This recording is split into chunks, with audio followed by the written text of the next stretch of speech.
My brother made my life a living hell, then got my wife pregnant. Now, after being disowned by our parents and watching them leave me their $2 million inheritance, he dares to come asking for help. My younger brother, David, has always carried a deep, bitter hatred toward me. If you assume it was jealousy, you're wrong. He was the golden child, not me. He had nothing to be jealous of. Our mother spoiled him endlessly. David was the shining star of the family. She cooked for him, did his laundry, and even asked me to tutor him. I was expected to help him just because we were family, but I never received that same support in return. I accepted it because I was independent by nature. Maybe it was my fault for always stepping up without expecting anything back. David never helped when I needed something. He only came around when he wanted a favor. While I was a quiet, bookish kid who enjoyed solitude and studying, he was loud and aggressive, just like our father. I've always been blunt and honest, never the type to sugarcoat things. I think our mother saw my honesty as a flaw. That favoritism made David the family's pride and joy. I didn't mind it much when we were younger. But things changed once he started mocking and bullying me for being different. He mocked my height, the fact that I wore glasses. He used to sneak into my room, read my journal, then go tattle to our mom about what I had written. When I confronted him and complained to our parents about how he violated my privacy, they just laughed it off and told me not to take it so seriously. He did far worse things too. He once nearly broke my glasses and regularly put disgusting things in my food. One time, he even poured tiny stones into my cereal. Thankfully, I noticed them before breaking a tooth. When I told my mother, she brushed it off, saying that's just how brothers bond. Whenever we fought, David always knew exactly where to strike. He used my insecurities as weapons, tearing me down without hesitation. We went to the same school, so he knew I was being bullied.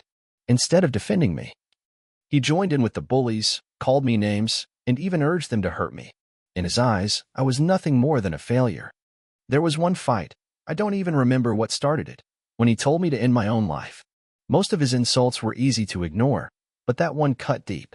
At the time, I was already battling my own demons, and hearing something like that from my own brother crushed me. Dad was always at work, and Mom never seemed to care. She once scolded me for provoking him, as if his cruelty was somehow my fault. Things kept escalating. In high school, David crossed a line I never imagined he would. He tried to set my hair on fire. I was terrified, but somehow, our mother still defended him. She said he was just playing around. Who does something like that and gets away with it? Fortunately, this time Dad stepped in. He finally saw how serious things had become. He even threatened to call the police on David. For the first time, my brother looked shocked. He wasn't used to facing consequences. Dad told him enough was enough. He demanded that David start showing me some respect. Later that night, he came into my room. I didn't expect much. Dad always seemed to see himself in David, but something had changed. He admitted he had been hoping David would grow out of his behavior. But it was becoming clear that David wasn't just immature. He was a bully. Hearing those words come from my father hit me hard. I almost cried. I opened up for the first time. I told him everything. Every cruel prank, every time David humiliated me, every punch I took at school while he stood by and watched. Dad was stunned. He had no idea how much I'd suffered. The very next day, he went to my school and made sure the bullies understood that things were going to change. That evening, he took me to sign up for MMA training. He told me it was time to take control and stop letting people walk over me. I'll admit, the idea of a scrawny nerd learning to fight seemed ridiculous, even to me. But I was determined. I found a rhythm between school and training, and bit by bit, I started to change. My body got stronger, but more importantly, so did my confidence. Then, one day, David tried to mess with me again. He took my pocket money. It was the small amount we earned from doing chores, and I had been saving it for weeks. David crept into my room and stole it while I wasn't around. I caught him just as he was about to ride off with his friends.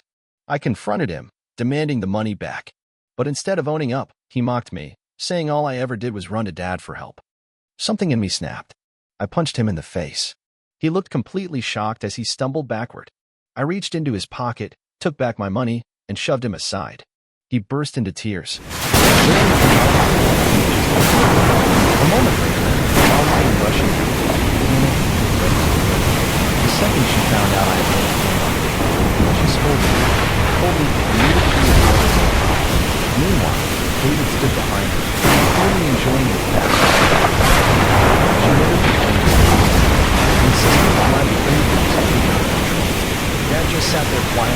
asked both of us to explain it. I told him David had stolen it. I had heard him say and he just took it. I said he needed it for a gift. As his brother, I should have been willing to help. Dad didn't entertain that excuse. He told David he was lucky all he got was a punch. Anyone else might have called the police. Then he said something that really stuck with me. David had no right to take what wasn't his. David didn't like that. He threw a fit, clearly expecting our mom to take his side again. But Dad didn't budge.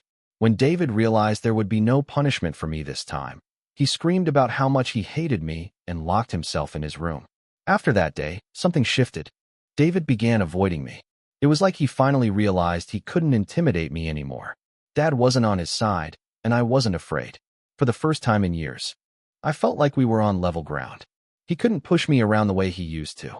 Instead, he resorted to sneering behind my back and throwing petty insults whenever our parents weren't around. The older he got, the more bitter and aggressive he became. Every year, his temper worsened. If I asked him something, he'd ignore me or walk off muttering nerd or loser under his breath. If he ever needed to say something, he'd go through Mom instead of talking to me directly. When I asked her why he couldn't just speak to me like a normal person, she just told me to be more patient with him. I didn't know whether it was just hormones or if he truly hated me. But whatever it was, it wore me down. I started dreaming of the day I could finally leave and never come back. I had asked my mother time and again to help mediate a conversation between us so we could sort things out. But she always refused, claiming she didn't want to get involved. Whenever I asked for her thoughts on why David treated me the way he did, she would dismiss the question without much interest. Eventually, I left for my dream university after earning a scholarship as one of the top students. My dad threw a party in my honor, and even my mom seemed proud. David, on the other hand, stayed distant and withdrawn, barely acknowledging my accomplishments. Leaving for college brought a sense of excitement for what lay ahead, but also relief to escape the toxicity that had hung over our home. The first few months at university felt like freedom. I made new friends, enjoyed my classes, and began building a life away from the weight of my upbringing. The constant anxiety over David's verbal attacks faded, and in its place came a sense of peace I had never known before. In my second year, I met Karen at a frat party through a mutual friend, and we hit it off immediately. Given her religious upbringing, having children outside of marriage was frowned upon. So when we found out she was pregnant during our final year, we agreed to get married right after graduation. Our wedding was a small but joyful celebration. Our families were happy for us, and we enjoyed the moment together. At the time, I believed with all my heart that Karen was the love of my life. I had always pictured a monogamous relationship, coming home to one woman, sharing my life with her. Though I had my share of attention from other women over the years, I never pursued anything. I was truly content in my marriage. Karen was everything I had hoped for, and I never wanted to do anything that would hurt her.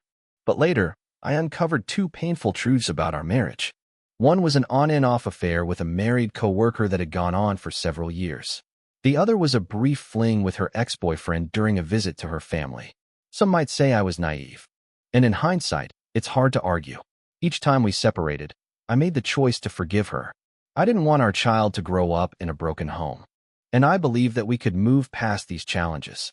I chalked up her earlier affair to youth and poor decisions, hoping time and maturity would bring change. For a while, it seemed like things really had improved. Although I never fully regained trust, I tried to quiet my doubts, understanding that forgiveness meant starting over with a genuine heart. It's been 4 years since her second betrayal, and I had started to believe I made the right decision to give our marriage another chance. Karen appeared to be a different person, and we were genuinely happy, looking ahead and making plans for our future. But 3 months ago, everything collapsed. She confessed to a long-term affair and admitted that our son might not be mine. Her words hit me like a freight train. Shock, betrayal, and disbelief flooded my mind. I could barely process the weight of what she had said. Somehow, through the haze, I asked why she had hidden something so monumental and how she could have inflicted such deep hurt. Her response was chillingly detached, as though she felt nothing for the pain she had caused. The way she dodged the questions left me more confused and heartbroken. It was a surreal, agonizing moment, facing the ruin of the trust one had fought so hard to rebuild, and not even knowing if the family I loved was truly mine. I kept pressing Karen for the truth, convinced that I had a right to know who fathered the child I had raised since birth. Eventually, she admitted it was David. My heart dropped, and I stared at her in disbelief, struggling to process what she had just said. She began to explain that she and David became close after I introduced her to my family. She stayed with us from Thanksgiving through New Year's, and while David was typically distant with me, he was surprisingly warm and courteous toward her. I had actually felt relieved, thinking his kindness would help Karen feel more welcome, wanting to be accepted into my family. She often spent time with my mom whenever the opportunity arose. Karen noticed the tension between David and me and asked about it. I confided in her about our strained relationship, telling her that the damage might be beyond repair due to lingering resentment. She seemed to understand, but still tried to include David in our plans, hoping to ease the friction between us. Whenever we watched a movie, she invited David along, and we always went with whatever he wanted to see. During those moments, David and I would exchange a few words, an improvement from his usual silence. I remember Karen and David spending time together, playing video games, laughing. At the time, I didn't think much of it. Karen told me that David eventually opened up to her about his struggles and a recent breakup. In that moment of vulnerability, they formed a bond. She said he would flirt with her when I wasn't around, and before long, things spiraled beyond what she could control. The image of my wife and my brother together made me physically sick. Karen confessed she felt immediate guilt and cut things off with him, which explained her sudden decision to leave and go home instead of spending New Year's with me. I had tried to get her to stay, but she was insistent on leaving. When we reunited at college after the holidays, she acted like nothing had happened. Her usual cheerful self gave me no reason to suspect anything. 2 weeks later, we learned she was pregnant. Karen admitted she wasn't sure who the father was, and since there was no way to know for sure, she decided to stay with me, believing I was the more stable brother. This was the reason we got married. My entire world felt like it was falling apart.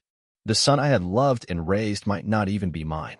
I asked Karen if she had continued sleeping with David, and she nodded slowly. She confessed they had always stayed in touch, claiming their chemistry was impossible to ignore. They had been sneaking off to hotels, feeding me lies about working late. She admitted that half of her business trips had really been romantic escapes with him.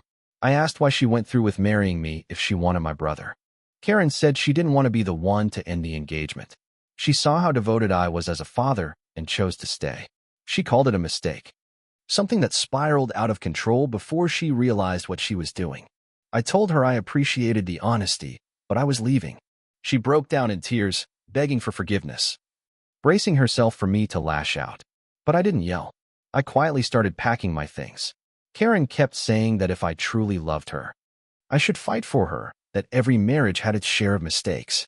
When she realized I wasn't reacting, she changed her approach, warning me that a divorce would hurt our son and that children should grow up in stable homes. I reminded her that the child might not even be mine. She cried harder, accusing me of being cruel. It felt like she couldn't comprehend that I was finally ready to walk away. Maybe part of that was on me, for overlooking too much in the past. I did love her, but it felt more like a habit tied to the belief that we had built a family together. Karen kept insisting that it wasn't too late to fix everything, but I couldn't believe her anymore.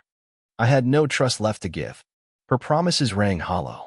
Even if I could forgive her, I would never forget that she had been with my brother. I had always believed in second chances, knowing everyone is flawed, but this had crossed a line I couldn't ignore. I left her crying at the door and checked into a hotel. The next morning, I went to my parents' house and told them everything. I laid out the details of the affair and how Karen and David had been secretly involved for years. The look on their faces said it all. Predictably, my mother rushed to defend David, insisting he would never betray his own brother. I told them to hold their judgment and asked for one thing: silence. I said I wanted to call David in front of them and needed them to stay quiet so he would think it was just a private conversation. When David picked up, I went straight to the point and confronted him about the affair. At first, he denied everything, refusing to take any responsibility. But when I told him Karen had confessed, he turned on her, calling her characterless. He claimed it wasn't his fault if women were drawn to him, insisting he was the better-looking brother. I told him I was going to expose him to everyone. He laughed, mocking me, saying no one would believe me anyway because he was the golden child. I just scoffed at his arrogance and thanked him for confirming the truth, knowing our parents had heard every word. That shut him up. He went silent, then started stammering, scrambling to explain himself and repair his image. My mother, still in shock, demanded an explanation. David fumbled through a weak excuse, throwing blame in every direction, mostly at Karen, hoping to escape judgment. I watched as the woman who had always defended him stood there, her face now clouded with disappointment and anger. In that moment, I felt something I hadn't felt in years, a sense of justice. I had spent so long being the one silenced, dismissed, ridiculed. But now, the truth had turned everything on its head. David was the one exposed. His actions were no longer hidden. As he faltered, my father, who rarely showed strong emotions, couldn't stay silent. He reached for the phone and addressed David directly. "David," he began, his voice heavy with disappointment. "What you've done isn't just a betrayal of your brother, it's a betrayal of this entire family.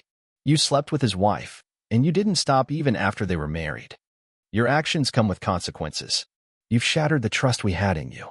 I raised both of you to value family, loyalty, and decency. And what you've shown today spits in the face of all those values." He paused, letting the silence speak louder than any words. "Your disregard for your brother's pain. Your disrespect for his marriage, it's unforgivable. You haven't just hurt him. You've torn apart the very foundation of this family. Your mother and I are partly to blame for the man you've become. But that ends now. We're done enabling you. Starting today, you're cut off from the college fund I set up for you. You'll have to figure out how to pay your university fees on your own. And I'm done funding your lifestyle. You think sleeping with married women makes you more of a man? Let's see how far you get without my money." Through it all, I stayed calm.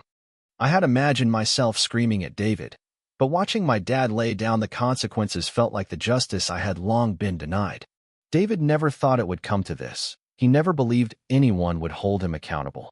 Even as he kept trying to plead his case, my mother, still protective of him in her own way, attempted to justify his actions. But my dad wasn't having it. He ended the call mid-sentence, cutting David off completely. Afterward, my mom walked over and pulled me into a hug. It had been years since we'd shared a moment like that. There was no need for words, just an unspoken understanding, a quiet acknowledgement of everything I had endured. She whispered an apology for not believing me sooner. My 14-year-old self, who once felt invisible in that very household, could never have imagined this moment. To finally be seen, to finally be heard. In the days that followed, my dad helped me find a solid lawyer. Karen and her attorney tried to come at me hard, demanding alimony because I earned more. But the affair, her long, drawn-out betrayal, became a major factor in court. We also took a paternity test, and the results confirmed what I had feared. David was the father of the child. That news hit harder than the betrayal itself. It felt like the ground had disappeared beneath me. The boy I had loved, protected, and raised wasn't mine. Still, I forced myself to stay strong. Karen begged me to stay in his life, pleading that he was innocent and didn't deserve to suffer for their choices. But I couldn't do it. Every time I looked at him, all I saw was David. And I hated that. I hated that he had David's smile, David's eyes, reminders of everything I had lost. Once the divorce was finalized, a strange sense of liberation washed over me. I moved into my own place, a modest bachelor pad, and for the first time in years, I had space to breathe. I'd married young and never truly experienced independence. But it didn't take long to settle into the new rhythm. I adapted quickly, and to my surprise, I genuinely enjoyed the solitude. 2 weeks ago, my dad called. He said he was thinking about changing his will. He didn't want to leave David a single cent. My father, known for being impossibly stubborn, had made up his mind. Once he decided to cut David off, there was no turning back. David tried to reach out to them, called, texted, even showed up at their door begging for forgiveness. But they didn't let him in. Not this time.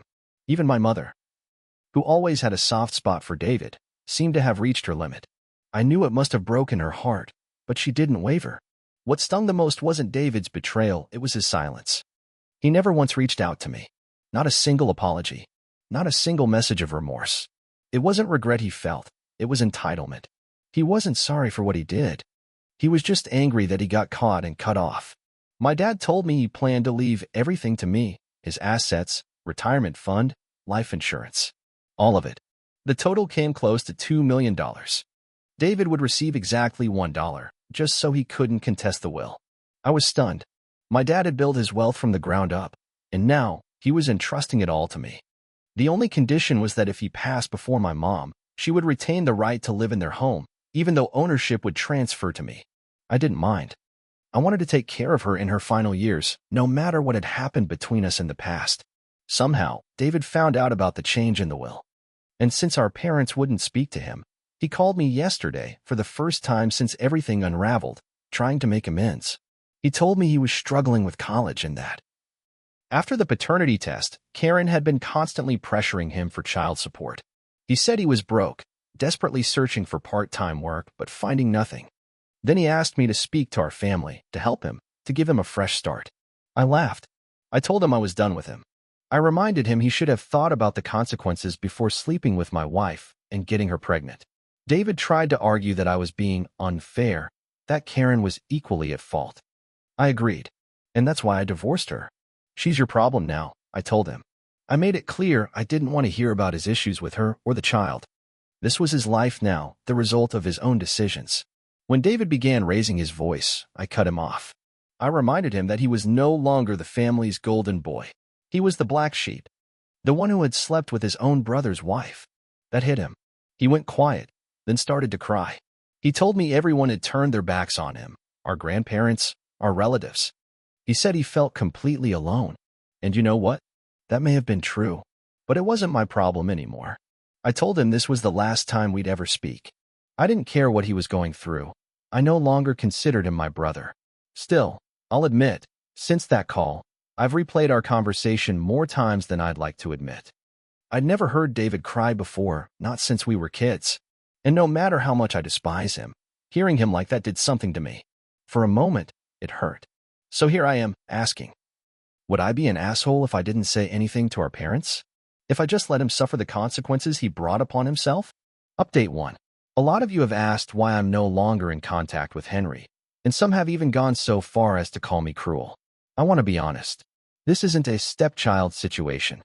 I was led to believe Henry was my son. I bonded with him, raised him, and loved him as if he were my own. Then I found out he was actually David's child. That truth broke me. I cried for days. It shattered something in me that I haven't been able to fix. I understand that Henry is innocent in all this, but I can't separate him from Karen. Staying in his life means staying tethered to her. And I can't have that. I need my space, my peace. You may think I'm selfish. Maybe I am. But I know myself well enough to say that I cannot see Henry again, at least not for a long, long time. Update 2. Many of you guessed it. It was my mother who told David about the changes to the will. That's why he called me. She was his last hope. When I confronted her, she broke down in front of my father. She admitted it, said she thought I had punished David enough, that he had learned his lesson. My dad stood up, calm but furious. He told her that if she truly believed David's betrayal was forgivable, then he didn't know how he could stay married to her. He couldn't forgive her defending the person who had destroyed our family. Silence fell across the room. For the first time in my life, I saw my parents standing on opposite sides of a line that might never be crossed again. That threat shut my mother down immediately. My dad made it crystal clear. If she ever spoke to David again and we found out, she'd be packing her bags. No second chances. As I mentioned before, my dad's as stubborn as they come. Hopefully. My mom has learned her lesson. Update 3. Reddit. It's been 5 months since my last update, and a lot has changed. My relationship with my parents has grown stronger. My dad and I have started golfing every weekend, something that's become our new tradition. These days, he treats me more like a friend than a son, and honestly, it's been great for both of us. As for my mother, she still misses David, but she's respected my dad's ultimatum. She stayed away. The last I heard about David came from a cousin. Apparently, he'd been going around asking friends and relatives for money. Eventually, he had to drop out of college because he couldn't afford the tuition. He's now living with Karen, and they're raising Henry together. David works part-time as a mechanic. I guess that's a good thing for Henry at least. We never talk about David at home. It's like he doesn't exist anymore. I think that's for the best. For those wondering how I'm doing, honestly, I'm in a much better place. 2 months ago, I got promoted at work, and my salary saw a big jump. It's been a huge confidence booster after everything I've been through. I'm not seeing anyone right now. I've realized I still need time to heal, and I want to focus on rebuilding myself first. I've also started therapy. It's early days, but I'm hopeful it'll help me process everything I've buried for so long. And that's the full story. A journey filled with pain, betrayal, but also growth and healing. Life isn't always fair, but what truly matters is how we rise after we've been broken. Thank you for watching until the end. If this story touched you, or if you'd like to hear more real-life dramas and emotional experiences like this, don't forget to subscribe and turn on the notification bell. I'll be back with even more shocking stories.